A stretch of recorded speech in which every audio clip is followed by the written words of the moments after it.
അച്ഛന്റെ മോനെവിടെ? എന്താ മോളെ? അകത്തുണ്ടോ? ആ, എന്റെ അച്ഛനോട് ചെയ്തത് ഞാൻ മറക്കണമെന്നാണോ? തലക്കടിച്ച് കൊല്ലാൻ നോക്കിയതാ അമ്മയുടെ ഈ മോൻ. ഇതുവരെ ബോധം തെളിഞ്ഞിട്ടില്ല. എന്റെ അച്ഛനെ തിരിച്ചു കിട്ടുമെന്ന് അറിയില്ല. വിടില്ല ഞാൻ. നന്ദ മനഃപൂർവ്വം ചെയ്തതല്ല മോളെ. മോളെ നിന്റെ കാല് പിടിക്കാൻ ഞാൻ, പ്ലീസ്. അമ്മേ, അമ്മ ഇങ്ങനെ താഴണ്ട. കഴിഞ്ഞൊക്കെ ഞാൻ പറയാൻ പോവാ. നന്ദ, എല്ലാരും അറിയണം. മോനെ.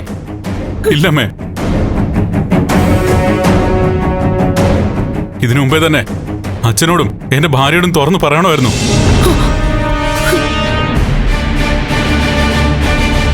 അങ്ങനെ ചെയ്തിരുന്നെങ്കിൽ ഇപ്പൊ ഈ ഉണ്ടായ പ്രശ്നങ്ങളൊന്നും സംഭവിക്കില്ലായിരുന്നു.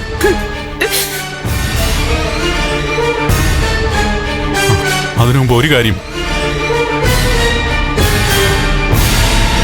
ദേവിയുടെ അച്ഛനെ ഞാൻ മനഃപൂർവ്വം ഉപദ്രവിച്ചതല്ല.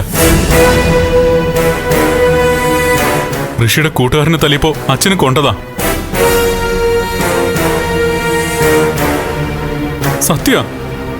സത്യ ഞാൻ പറയുന്നേ.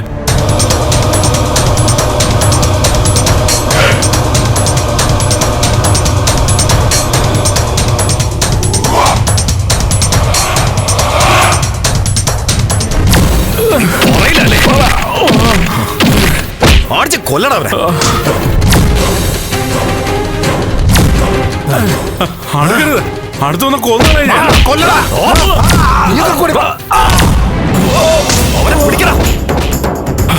അയ്യോ, മാധവേട്ട, മാധവേട്ട, മാധവേട്ട.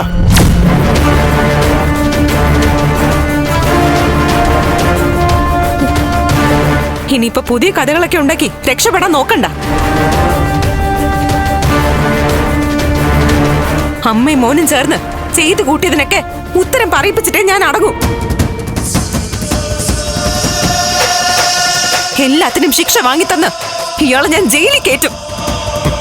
ജയിലിൽ കയറാതിരിക്കാൻ വേണ്ടിട്ടാ ഞാൻ ഇതൊക്കെ ചെയ്തത്. ജയിലല്ല, തൂക്കുകയറാ എനിക്ക് വേണ്ടത്.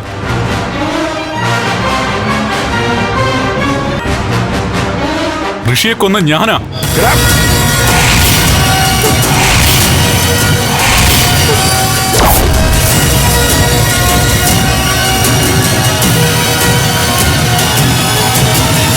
നന്ദ, നീ എന്താടാ ഈ പറയുന്നത്?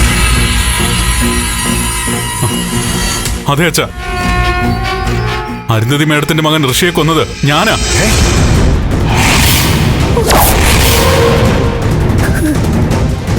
ഋഷിയെ കാണാതായതിന്റെ അന്വേഷണം നടക്കല്ലേ.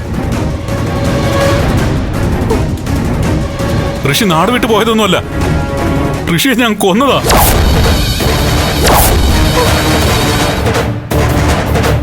കൊന്ന മൃതദേഹം കുഴിച്ചു മൂടി. നീ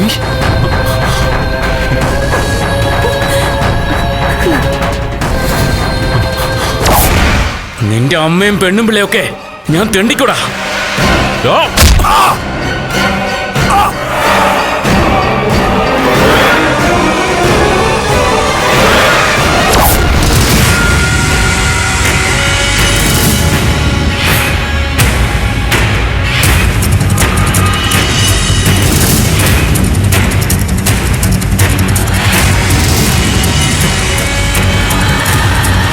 എല്ലാം അബദ്ധത്തിൽ സംഭവിച്ചു പോയതാ ദേവി.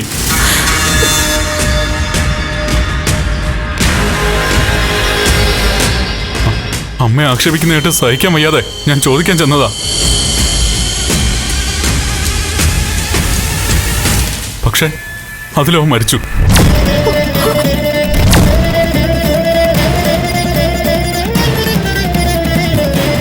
പിന്നീട് ആലോചിച്ചപ്പോ അവൻ മരിച്ചത് നന്നായെന്ന് തോന്നി.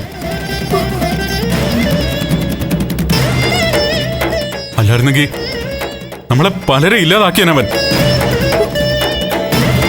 നമ്മുടെയൊക്കെ പിന്നാലെ ഉണ്ടായിരുന്നു അവൻ. അമ്മ, അച്ഛൻ, ദേവി, ഞാൻ രജനി ചേച്ചി എല്ലാരും ചിലപ്പോ കൊന്നേനെ. അവന്റെ പക ആരോടെങ്കിലും അവൻ തീർത്തേനെ.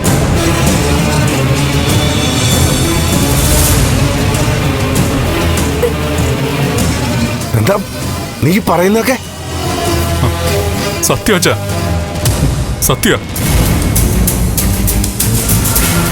ഒന്നും ഞാൻ തുറന്നു പറയാഞ്ഞത് നിങ്ങളുടെ മനസ്സമാധാനം കൂടി ഇല്ലാതാക്കേണ്ടത് കരുതി തന്നെയാ.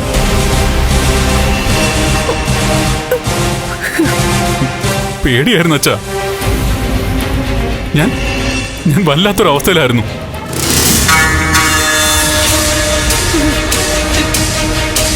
എന്റെ കൂട്ടുകാരോടൊക്കെ ഞാൻ കാര്യങ്ങൾ തുറന്നു പറഞ്ഞു.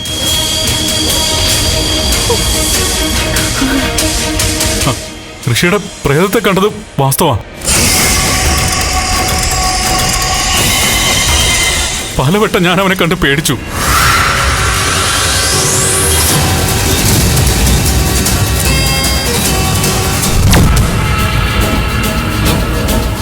നന്ദ,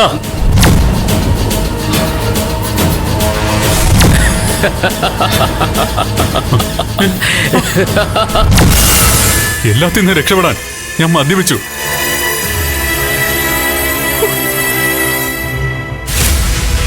സുഹൃത്തുക്കൾക്കൊപ്പം കൂടുതൽ സമയം ചെലവഴിക്കാൻ തുടങ്ങി. പണ്ടെങ്ങാണ്ടൊരു നാടുണ്ടാർന്നേ, ആ നാട്ടില് പുഴയുണ്ടാർന്നേ.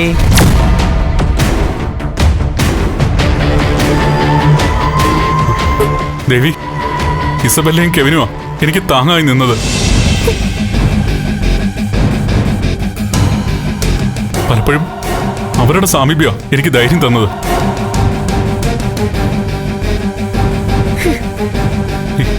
ഇസബെല്ലയുമായി ദേവി വിചാരിക്കുന്ന പോലെ ഒരു ബന്ധവുമില്ല. കൊലയാളിയാ ഞാൻ.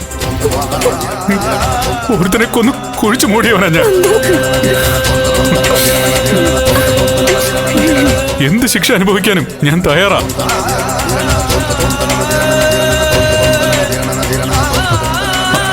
അച്ഛാ, ഞാൻ കാരണം നിങ്ങളാരും അനുഭവിക്കരുത്.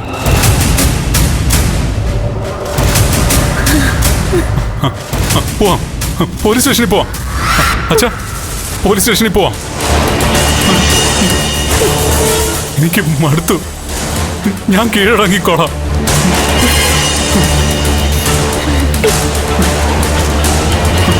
ദേവി, സോറി.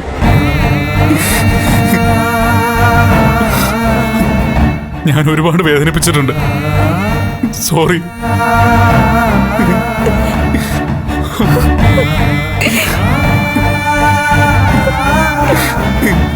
എന്നോട് ക്ഷമിക്കണം. കൊലയാളിയാ ഞാനൊരു പാപിയാ. കൊലയാളിയാ. അമ്മ മാറ്. ഇനി എന്നെ രക്ഷിക്കാൻ നോക്കണ്ട. ഞാൻ കൊലയാളിയാ.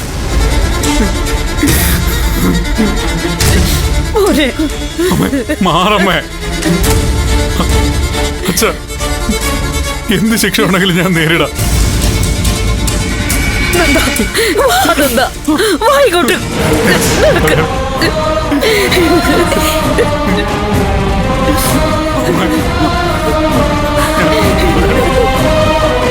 ഞാൻ കൊലയാളിയാ.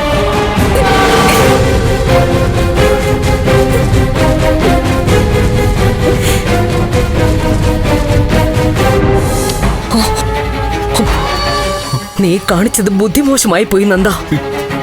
ഒന്നും പറയണ്ടായിരുന്നു. ഇപ്പൊ കാര്യങ്ങളാകെ കുഴപ്പത്തിലായില്ലേ? അമ്മേ, കുഴപ്പങ്ങളൊക്കെ അവസാനിക്കാൻ പോകുന്നേട്ടാ എനിക്ക് തോന്നുന്നേ.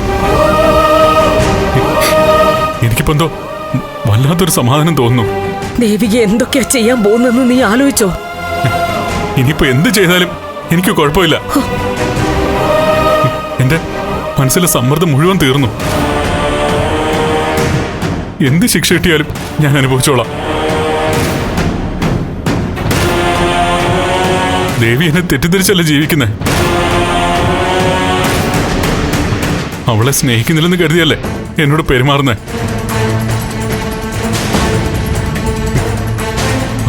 അച്ഛനമ്മയും വഴക്കാവുന്നുള്ള പേടി എനിക്കുണ്ടായിരുന്നു. എന്റെ പേരില് നിങ്ങൾ തമ്മിലാകലെന്ന് എനിക്ക് കാണാൻ വയ്യ. ഈശ്വര, ഇനി എന്തൊക്കെയാ നടക്കുന്നതെന്ന് എനിക്കൊന്നും അറിയാൻ വയ്യ. നീ നീ ഇവിടെ ഇരുന്നാ മതി, കാര്യങ്ങൾ ഞാൻ നോക്കിക്കൊള്ളാം. അമ്മ ഇക്കാര്യത്തിൽ വിഷമിക്കരുത്. അച്ഛനോട് പറഞ്ഞ് എന്നെ പോലീസിൽ ഏൽപ്പിക്കമ്മേ. അതെന്താ വേണ്ടതെന്ന് ഞാൻ തീരുമാനിച്ചോളാം. എന്തായാലും നിന്റെ ഒപ്പം കെവിൻ ഉണ്ടായിരുന്നു എന്ന് പറയാത്തത് നന്നായി. നീ ഈ കാര്യങ്ങളൊക്കെ അച്ഛനെയും ദേവികയും അറിയിച്ചു എന്ന് കെവിനോടും ഇസബെല്ലോടും പറയണ്ട. വലിയ ചീറ്റിംഗ് ആയിട്ടേ അവർക്ക് തോന്നൂ. കെവിനും പെട്ടുപോകും. നീ ഇവിടെ മര്യാദക്കിരി. ഇനി എന്ത് വേണമെന്ന് ഞാൻ പറയാം. ചെല്ല്.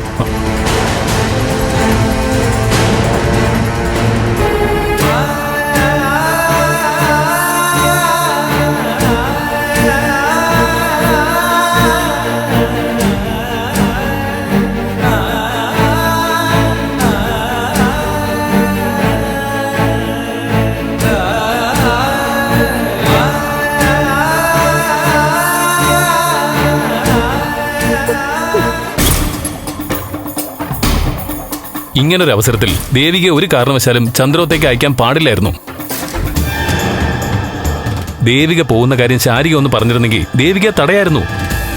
എനിക്ക് തോന്നുന്നത് അവർ തമ്മിലൊന്ന് കാണുന്നത് നല്ലത് തന്നെയാണെന്നാ. നേരിട്ട് കാണുമ്പോൾ ബഹളം വെക്കാനൊന്നും തോന്നില്ലല്ലോ. ഉള്ളിലുള്ളതൊക്കെ തുറന്ന് സംസാരിക്കാനും പറ്റും. സത്യം എന്താണെന്ന് ദേവിക്ക് മനസ്സിലാവുകയും ചെയ്യും. ഗിരീഷേട്ടാ, എന്തായിരുന്നു സംഭവം? നന്ദൻ മാധവേട്ടനെ മനഃപൂർവ്വം അപായപ്പെടുത്താൻ വേണ്ടി എന്തെങ്കിലും ചെയ്താണോ? ഏയ്, ഒരിക്കലുമല്ല. മനഃപൂർവ്വമായിട്ട് നന്ദനൊരു തെറ്റ് ചെയ്യാൻ സാധിക്കില്ല. ഞാൻ പറഞ്ഞല്ലോ, ഞാനും മാധവേട്ടനും കൂടെ വരുമ്പോൾ നന്ദനും ആ പിള്ളേരും തമ്മിൽ തല്ലുകൂടുമായിരുന്നു. നന്ദനെ കണ്ടപാടെ മാധവേട്ടൻ ഇടപെട്ട് അവരെ പിന്തിരിപ്പിക്കാൻ ശ്രമിച്ചതാ. അതിനിടയിൽ അബദ്ധത്തിൽ അങ്ങ് സംഭവിച്ചു പോയി. നന്ദൻ കരുതിക്കൂട്ടി ഇങ്ങനെ എന്തെങ്കിലും ചെയ്യുമെന്ന് മുരളിക്ക് തോന്നുന്നുണ്ടോ? അടിസ്ഥാനപരമായി പാവമല്ലേ അവൻ? സത്യവ, 100% സത്യം. ഇപ്പൊ സംഭവിക്കുന്നതിനൊക്കെ പുറകിൽ മറ്റെന്തൊക്കെയോ ഉണ്ടെന്ന് തന്നെയാണ് ഞാൻ വിശ്വസിക്കുന്നത്. തക്കതായ കാരണമില്ലാതെ നന്ദൻ ഇങ്ങനെ മാറില്ല. അവനൊരിക്കലും ദേവികയെ പിരിഞ്ഞിരിക്കാനും പറ്റില്ല. ഇസബെല്ലെ പോലൊരു പെണ്ണിന്റെ കൂടെ റിസോർട്ടിൽ പോയി താമസിക്കാനോ ദേവികയുടെ വിലപ്പെട്ട ഫയൽ മോഷ്ടിച്ചു വെക്കാനോ ഒന്നും അവന് പറ്റില്ല. നമുക്കറിയാൻ പാടില്ലാത്ത എന്തോ ഒന്ന് അവനെ ചുറ്റിപ്പറ്റി സംഭവിക്കുന്നുണ്ട് ഗിരീഷേട്ടാ. എനിക്കത് വളരെ മുമ്പ് തന്നെ തോന്നിയതാ. ഉള്ളിൽ സ്നേഹം മാത്രം ഉണ്ടായിരുന്നവനവൻ. ജീവിത പങ്കാളിയെ വഞ്ചിക്കാതെ കുടുംബത്തെ സ്നേഹിച്ച് ചുറ്റുമുള്ളവരെ മനസ്സിലാക്കിയൊക്കെ കഴിഞ്ഞിരുന്ന ഒരു നല്ല മനുഷ്യനവൻ. പെട്ടെന്നവ മദ്യപാനം തുടങ്ങുന്നു, വഴിമാറിപ്പോകുന്നു. എന്തോ പ്രശ്നങ്ങൾ ഉണ്ടായിട്ടുണ്ട്, അത് ഉറപ്പാ. എന്തായാലും മാധവേട്ടൻ ആശുപത്രിയിൽ നിന്ന് ഇറങ്ങട്ടെ. കാര്യങ്ങളെക്കുറിച്ച് നമുക്ക് വിശദമായി തന്നെ ഒന്ന് അന്വേഷിക്കണം. അതെ ഗിരീഷേട്ടാ, അത് വേണം. ഞാൻ ദേവികയെ ഒന്ന് വിളിച്ചു നോക്കണോ? ഏയ് വേണ്ട, അവർ സംസാരിക്കട്ടെ. തൽക്കാലം നമുക്കതിൽ ഇടപെടാൻ പോകണ്ട. വാ, നമുക്കൊരു ചായ കുടിച്ചിട്ട് വരാം. വാ.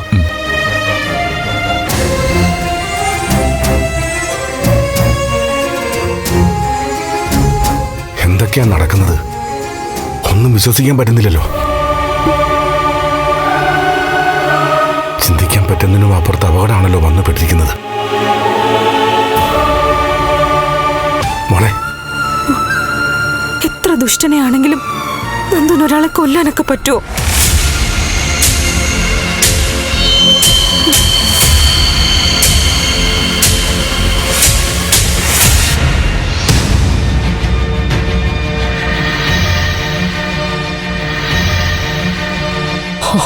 സിദ്ധു, നന്ദൻ ആകെ തകർന്നിരിക്കുക.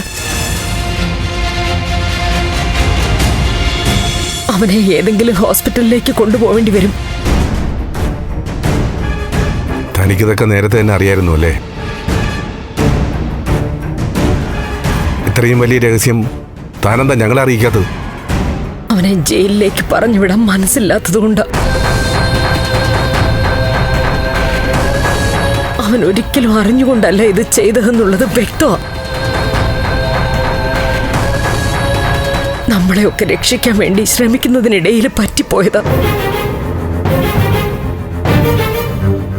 ഒരിക്കലും പുറത്ത് വേറെ ആരെയും അറിയിക്കില്ല എന്ന് തീരുമാനിച്ചിട്ട് ഇപ്പൊ മനസ്സിന്റെ പിടിവിട്ട് അങ്ങ് പറഞ്ഞു പോയതാ. സിദ്ധു, നമ്മുടെ മോനെ രക്ഷിക്കണം. തെറ്റും ശരിയും നോക്കേണ്ട സമയമല്ല.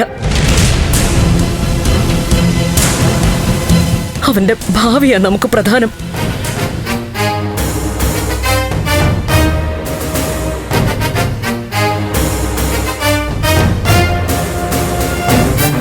മോളെ, നന്ദൻ മനഃപൂർവ്വമായിട്ട് ഇങ്ങനൊന്നും ചെയ്യില്ല. മോളെ, നന്ദനെ ഒരു കൊലപാതകയായിട്ട് കാണാൻ നിനക്ക് പറ്റുമോ? അറിഞ്ഞുകൊണ്ട് ഒരിക്കലും എന്റെ മോൻ ഇങ്ങനെ ചെയ്യില്ല.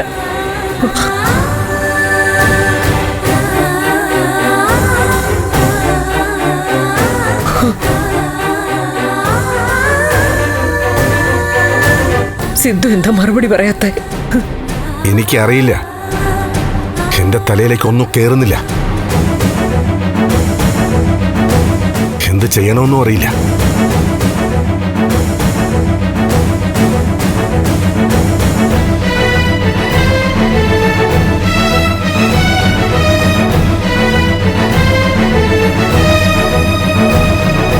സിദ്ധു, ദേവിക നന്ദനോട് എങ്ങനെ പെരുമാറും എന്നുള്ള പേടിയുണ്ട് എനിക്ക്.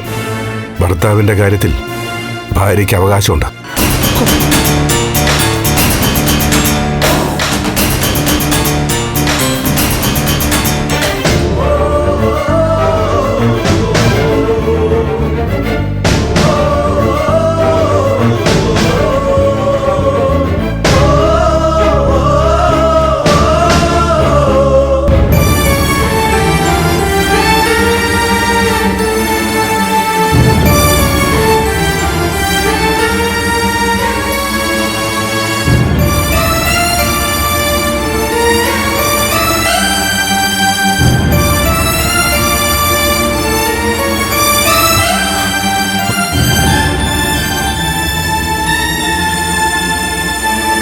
ഈ കേട്ട കഥകളൊന്നും ഒരിക്കലും വിശ്വസിക്കാനും ഉൾക്കൊള്ളാനും എന്റെ മനസ്സ് സമ്മതിക്കുന്നില്ല. കഥകളല്ല, സത്യം ഞാൻ പറഞ്ഞത്. എന്റെ ദേവിയാണ് സത്യം. ഒന്നും അറിഞ്ഞുകൊണ്ടായിരുന്നില്ല ദേവി. തെറ്റ് പറ്റിപ്പോയതാ. സമാധാനമുള്ള ഒരു കുടുംബജീവിതത്തിന് വേണ്ടി ഞാൻ ചെയ്തതൊക്കെ എന്റെ സന്തോഷവും സ്വസ്ഥതയൊക്കെ ഇല്ലാതാക്കി. ഞാൻ നിന്നോട് കാണിച്ചതൊക്കെ നീ ഒരിക്കലും എന്നെ വിട്ടു പോകാതിരിക്കാൻ വേണ്ടിയായിരുന്നു. എന്റെ കൈകൊണ്ട് ഋഷിക്ക് ആപത്തുണ്ടായ ദിവസം മുതല് ഞാൻ ഉറങ്ങിയിട്ടില്ല.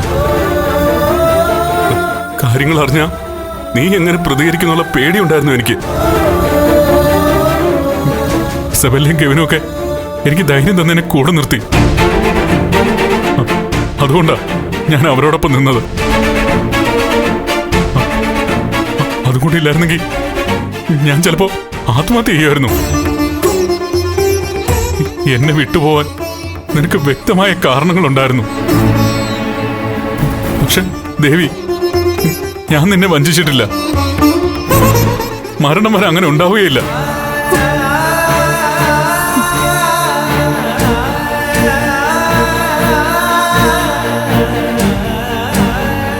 ആദ്യമായി നമ്മൾ തമ്മിൽ കണ്ടപ്പോ എത്രമാത്രം ആത്മാർത്ഥതയും സ്നേഹമായിരുന്നു എനിക്കുണ്ടായിരുന്നത്. അതേ സ്നേഹവും വിശ്വാസവും ഇപ്പോഴും ഉണ്ട്. ഒരിക്കലും ഒരു കാലത്തും കളങ്കപ്പെട്ടിട്ടില്ല എന്റെ മനസ്സ്.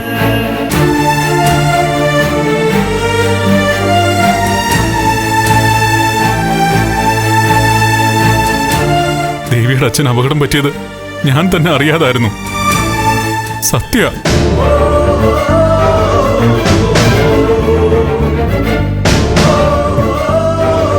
ദേവി, നീ എന്തെങ്കിലും എന്നോട് പറ പ്ലീസ്. ഋഷിയുടെ കൊലപാതകം വലിയൊരു ക്രൈമാ നടന്നിരിക്കുന്നത്. അരുന്ധതി മാഡവും പോലീസും ഋഷി അന്വേഷിച്ചുകൊണ്ടിരിക്കുക. ഇനി എന്ത് ചെയ്യാനാ തീരുമാനിച്ചിരിക്കുന്നത്? ഇനി എനിക്ക് എന്ത് സംഭവിച്ചാലും കുഴപ്പമില്ല.